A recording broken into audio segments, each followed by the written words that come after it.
73 فرقوں والی حدیث کی کیا اہمیت ہے؟ ہر فرقہ اس حدیث کو فرقہ بنانے کی دلیل کے طور پر پیش کر کر کے اپنے بزرگوں کے فرقے کا دفاع کرتا ہے۔ علی بھائی کا اس حوالے سے کیا موقف ہے؟ علی بھائی تو پہلے آپ سے یہ کہیں گے 73 فرقوں والی حدیث کی بڑی اہمیت ہے، اس لیے کہ اسی کی اہمیت کو اس امت نے پکڑا ہوا ہے اور اجاگر کر رہی ہے اپنا لقمہ اس کے منہ میں ڈال کے۔ جو 73 فرقوں والی ایک حدیث جو پبلک میں مشہور ہے نا جامع ترمذی کی، وہ تو ضعیف ہے۔ شیخ البانی، شیخ زبیلی زئی صاحب دونوں نے اس کو ضعیف کہا ہے۔ مشکات میں بھی آپ کو شروع میں کتاب الاعتصام بالکتاب والسنہ چیپٹر میں مل جائے گی کہ نبی علیہ السلام نے فرمایا بنی اسرائیل میں 72 فرقے تھے، میری امت 73 فرقوں میں بٹ جائے گی، سوائے ایک کے سب دوزخی ہوں گے۔ اور پوچھا گیا وہ جنتی گروہ کون سا ہے، تو کہا گیا ما انا علیہ و اصحابی، جس پہ میں اور میرے اصحاب ہیں۔ یہ روایت اصول محدثین پہ سندن ضعیف ہے، البتہ اس کو سپورٹیو ایک صحیح حدیث ہے ابو داؤد کے اندر کہ نبی صلی اللہ علیہ وآلہ وسلم نے فرمایا کہ میری امت کے 72 فرقے دوزخ میں جائیں گے اور صرف ایک جنت میں جائے گا، فرقہ نہیں گروہ، طائفہ منصورہ۔ اور نبی علیہ السلام فرمایا وہ ہے الجماع، یہ بھی ساتھ بتایا۔ آپ دیکھیں 73 فرقوں والی حدیث جو لوگ بیان کر رہے ہیں وہ ساتھ بتاتے نہیں ہیں کہ اس فرقے کا نام بھی آیا ہے، فرقہ نہیں کہنا چاہیے اس گروہ کا، الجماع۔ الجماع کس کا نام ہے؟ کسی کا بھی نہیں۔ بریلوی کے الجماع اپنے آپ کو کہتے ہیں، دیوبندی، اہل حدیث یا کوئی بھی نہیں کہتا۔ الجماع کا مطلب ہے امت کی مین سٹریم، اجماع امت جو موٹے موٹے عقیدوں کو لے کے چل رہی ہے۔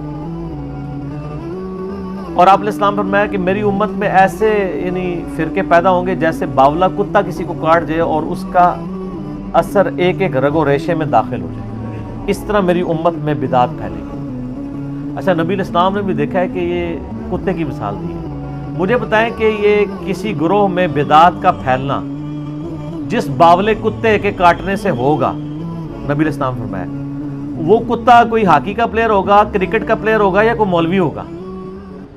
ظاہر ہے مولوی کسٹوڈین ہے نا، عقائد کا کسٹوڈین کون ہے؟ مولوی۔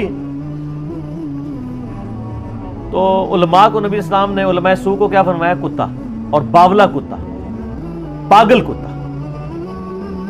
بلکہ قرآن میں سورۃ الاعراف کی آیت نمبر 175 اور 176 میں بلعام بن باورا کی مثال دی گئی ہے کہ اللہ فرماتا ہے وہ کتے کی مثال ہے جو جیسا کہ زبان ہانپ رہا ہے، وہ اس پہ بوجھ ڈالا جائے تب بھی زبان ہانپے، نہ ڈالا جائے تب بھی زبان ہانپے۔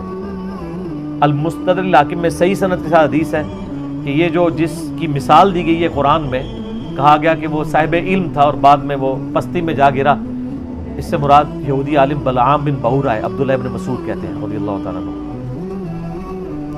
قرآن میں بھی کتے کی مثال، حدیث میں بھی کتے کی مثال۔ اور اب آپ دیکھ لیں جب ہم کہتے ہیں کہ جی آپ علماء سو کو کتا کہا گیا تو وہ پھر ہم سے ناراض ہوتے ہیں۔ نبی علیہ السلام تو وَإِنَّكَ لَعَلَىٰ خُلُقٍ عَظِيمٍ ہے، ان سے اعلیٰ اخلاق کسی کا نہیں، پھر بھی آپ کہہ رہے ہیں کتے کی مثال ہے۔ تو وہ روایت ٹھیک ہے کہ 72 جہنم میں جائیں گے، ایک جنت میں، لیکن اس میں الفاظ نہیں 72 ہمیشہ کے لیے دوزخ میں جائیں گے، یعنی ان کا کام دوزخیوں والے ہیں۔ ورنہ نبی علیہ السلام یہ کلیئر کرتے ہیں کہ 72 تو ہمیشہ کے لیے دوزخ میں ہے اور ایک ہمیشہ کے لیے جنت میں، یعنی اپنے اعمال کی وجہ سے ڈومیننٹ ان کا پورشن جہنم میں جائے گا۔ اس کو ایکسپورٹنگ حدیث بخاری اور مسلم کی ہے کہ میری امت کا ایک گروہ قیامت تک حق پہ قائم رہے گا، کوئی نقصان پہنچانے والا ان کو نقصان نہیں پہنچا سکے گا حتیٰ کہ قیامت قائم ہو جائے گی۔ تو یہ جو لوگ ان احادیث کی بنیاد پہ اپنے گروہ کو جنتی کہتے ہیں اور دوسرے کو دوزخی، پہلے تو یہ کلیئر کر دیں جنتی فرقہ کوئی بھی نہیں ہے، فرقہ تو ہوتا ہی وہ ہے جو اصل سے ٹوٹ کے الگ ہو، جنتی گروہ ہے، طائفہ منصورہ، کامیاب گروہ۔ نبی علیہ السلام، صحابہ، تابعین، اہل بیت سب کے سب ایک یعنی جنتی گروہ تھے، ان سے ٹوٹ کے جو الگ بنا وہ فرقہ ہے۔ اب یہ پتا ٹوٹتا ہے تو وہ فرق ہو جاتا ہے نا اپنے درخت سے، وہ پتا تو نہیں کہہ سکتا یہ درخت فرقہ ہے۔ جس طرح آج ہم کہتے ہیں ہمیں اپنے آپ کو مسلمان کہنا چاہیے، وہ کہتے ہیں یہ نیا فرقہ بن گیا۔ اور فرقہ تو وہ ہے جنہوں نے انڈیا کے شہروں کے نام کے اوپر اپنے آپ کو بانٹا ہوا ہے، بریلی اور دیوبندی، بریلوی دیوبندی دونوں یعنی انڈیا کے شہر ہیں، حالانکہ ہم ان کو پھر مسلمان سمجھتے ہیں، تمام اختلافات کے باوجود ان کی اصلاح کے لیے علمی طریقے سے ان پہ ان کی غلطی ہائی لائٹ کرتے ہیں۔ 73 فرقوں والی حدیث اس والا جو پورشن ابو داؤد کا وہ بالکل ٹھیک ہے، اور اس کا فہم میں جو سمجھتا ہوں وہ میں آپ کو بعد میں بتاؤں گا. پہلے میں وہ وسوسہ اس میں کلیئر کر دوں کہ ہر گروہ یہ کہتے ہیں ہم جنتی، دوسرے دوست کی. تو اس سے آپ کو یہ بات پتہ چل جانی چاہیے کہ اس کا سلوشن کسی کے پاس بھی نہیں ہے، کیونکہ بریلوی اگر اپنے آپ کو طائفہ منصورہ کہتے ہیں، باقی سب کو کہتے ہیں وہ دوست کی ہیں، تو پھر آپ خود سمجھ لیں. یہی بات دیوبندی بھی کر رہے ہوں گے. پھر ایک عام آدمی کدھر جائے؟ ایک عام آدمی قرآن و سنت پڑھ کے نبی الاسلام کے ساتھ اپنا رشتہ مضبوط کرے. ہر گروہ سے، خواہ وہ کسی مکتب فکر سے تعلق رکھتا ہے، سنی ہو، شیعہ ہو، حنفی ہو، شافعی، مالکی، حنبلی، بریلوی، دیوبندی، اہل حدیث، اہل تشیع، اچھے لوگ جو موجود ہیں جنہوں نے اپنی اصلاح کر لی ہے اور امت کی مین سٹریم سے نہیں ہٹے، انشاءاللہ جنت میں جائیں. یہ امت کی مین سٹریم سے ہٹنے والے لوگ ہیں جیسے خوارج ہیں، پوری امت سے الگ ہو گئے. آج دور حاضر میں قادیانیوں کو آپ کہہ سکتے ہیں پوری امت سے الگ، ایک انہوں نے جھوٹی نبوت کے اوپر ایک پورے کا پوری بلڈنگ کھڑی کر لی. یہ وہ گروہ ہیں. بریلوی، دیوبندی، اہل حدیث، شیعہ آپس میں ایک دوسرے کو اس طریقے سے کہہ کے بانٹنے کی کوشش کرتے ہیں، تو اس کا تو کوئی اینڈ نہیں ہوگا.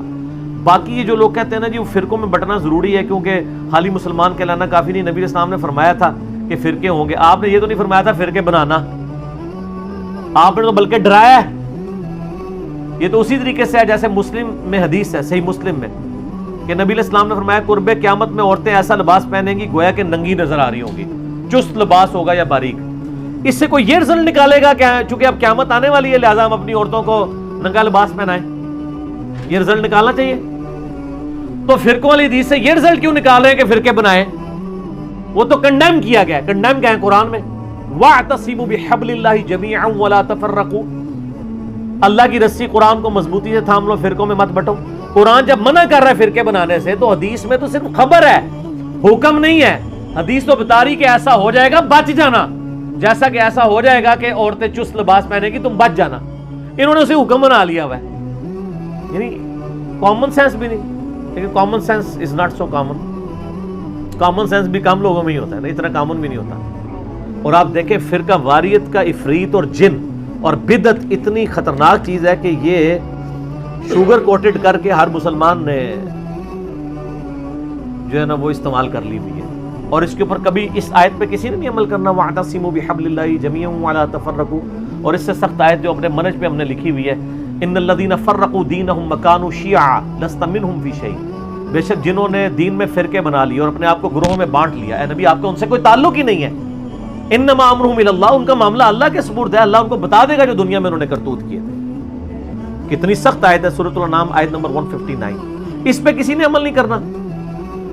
آج تک آپ نے یہ تو سنا ہوگا جشن دیوبند کانفرنس سنی ہے نا، عظمت اہل حدیث کانفرنس، 100 سالہ جشن اعلی حضرت سنے. آج تک آپ نے کبھی سنی ہے مسلمان کانفرنس یا مسلم کانفرنس؟ نہیں، کوئی بھی کرنے کے لیے تیار نہیں ہے. ان چیزوں کو فخریہ کرتے ہیں. اور جو اللہ نے ہمارا نام رکھا تھا ہوا سماکم المسلمین من قبل وفی ھذا، اللہ نے تمہارا نام مسلم رکھا تھا اس قرآن سے پہلے ابراہیم علیہ السلام نے رکھا، اللہ نے اس قرآن میں انڈورس کر. آپ کسی کو جا کے نا میں مسلم ہوں ایسے دیکھنا شروع ہو جائے گا، میں کافر ہوں. آپ کسی بریلویوں کی مسجد میں جا کے نا میں بریلوی ہوں، کہے گا ماشاءاللہ. آپ کہیں دیوبندی ہوں، تھوڑا سا منہ چڑھائے گا لیکن کہے گا ہاں دیوبندی بھی ایک فرقہ ہے، وہ فلاں جگہ ان کی مسجدیں ہیں. اہل حدیث بھی ایک فرقہ ہے، ٹھیک ہے. آپ نے اگر اہل حدیث ہے تو آپ اس مسجد میں چلے جائیں. لیکن اگر آپ جا کے کہہ دیں خدا نہ خواستہ کہ میں مسلم ہوں، مسلمان ہوں، تو اس کے چہرے کا رنگ فقط ہو جائے گا. وہ سمجھے گا آپ نے اس کو گالی دے دی ہے. اس سے بڑی کیا لعنت پڑ سکتی تھی کہ مسلم نام سے آپ چڑھ جائیں، جو ہمارا فخر تھا.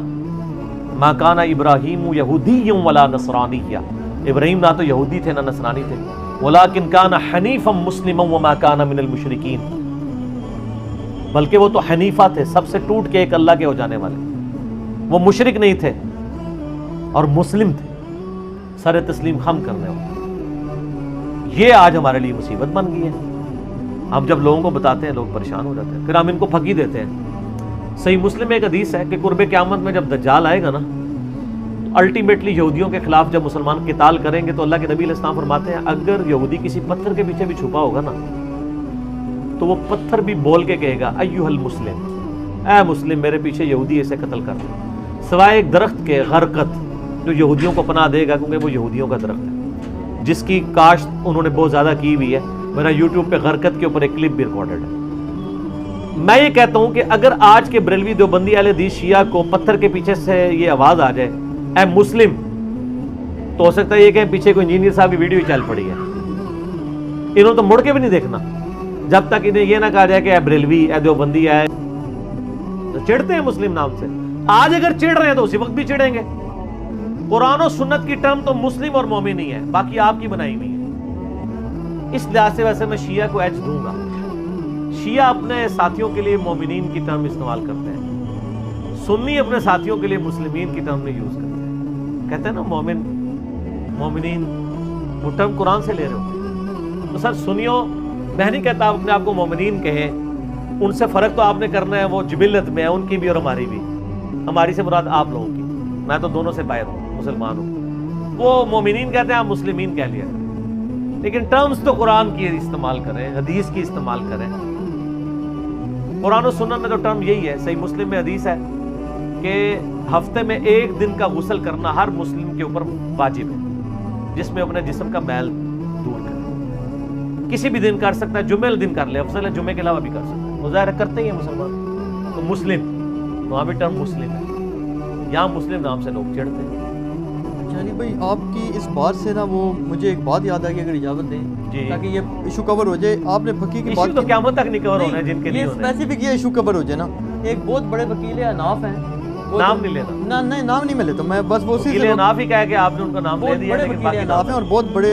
ہاں جی، وہ وکیل اناف وہ ہیں جن کو میں نے G10 کی مسجد میں آج سے 7-8 سال پہلے سنا کہ جنت میں صرف دیوبندی جائیں گے. یہ الفاظ تھے. اچھا، وہ وکیل اناف جو ہیں انہوں نے آج کل ایک دورہ مسائل کرایا کچھ عرصہ پہلے، اس میں انہوں نے غالباً اسپیسیفکلی آپ کو فقی دی ہے. یہ مسلم والی جی بات میرا اس کے اوپر جواب آ چکا ہے. اچھا جی جی، انہوں نے کہا جی کہ میں مسلم کیوں ہوا. جی ایک طرف وکیل اناف کی تصویر ہے، دوسری طرف مولانا طارق جمیل صاحب کی سینٹر میں میری، وہ کلپ ریکارڈ ہو نہیں، چکا وہ ہے. جو انہوں نے فقی دی اس کا بھی جواب دیا آپ نے؟ جی فقی کا انہوں بھی نے کہا جواب. جی میں اگر آپ سے یہ پوچھوں جی آپ ایشیا کے باشندے ہیں، کدھر کے ہیں؟ میں انہوں نے اتھے چھٹے ہیں نا کہ وہ یاد کرن گے. آپ یہ کیوں نہیں کہتے کہ جی دنیا جی میں سارے جواب آ چکے ہیں. وہ سوال آپ سے پہلے ہی آ چکا تھا. اچھا یہ سوال اسی طرح پڑھا گیا ہے کہ آپ یہ کہیں گے فلاں جگہ فلاں جگہ فلاں جگہ. جی جی ٹھیک ہے نا. تو وہ اس کا جو میں نے جواب ان کو دیا نا، وہ آپ سنیں گے تو آپ جھوم اٹھیں گے اور جھوم کے ایک دفعہ کہیں گے کہ نہ میں وابی نہ میں بابی، میں ہوں مسلم علمی کتابی. وہ کچھ کیا ہے میں نے ان کے ساتھ اس بات کے اوپر، وہ آپ میرا کلپ دیکھیں. اچھا، یہ آپ کے یہ جو شعر ہے اس پہ بھی ایک پوسٹ مارٹم ایک علامہ صاحب نے کر دیا. وہ کہنے لگے جی یہ تو جناب جو ہے نا یہ بابی نہ کہا کرو، بابا ہی کہا کرو. کہ بابی تو وہ کہتے ہیں یہ ایران میں تھا کوئی غالباً گمراہ شخص تھا، محمد بن باب کے کیا. وہ نہیں، وہ سر وہ اللہ کے بندے، بات یہ ناموں سے کچھ نہیں ہوتا. عربی کا فتنہ اور پنجابی کا فتنہ اور الفاظ سے نہیں ہوتا. ٹھیک ہے، نہیں وہ کہتے ہیں بابا سے بابی نہیں بنتا. نہیں بنتا ہے. اردو میں کیا بنتا ہے؟ بابا ہی بنے گا. بابوں کے ماننے والے کو کیا کہیں گے؟ پاکستان کے ماننے والے کو پاکستان کہیں گے یا پاکستانی کہیں گے؟ افغان صوبے سے تعلق رکھنے والے کو افغانی کہیں گے ان کے ملک سے، یا افغان کہیں گے؟ افغانی کہا جاتا ہے نا. تو یہ نی وہ ہے نون یاز ہے، نہیں ان کو کہ اردو بھی تھوڑی سیکھ لیں. یہ بابی ہم عربی میں نہیں کہہ رہے،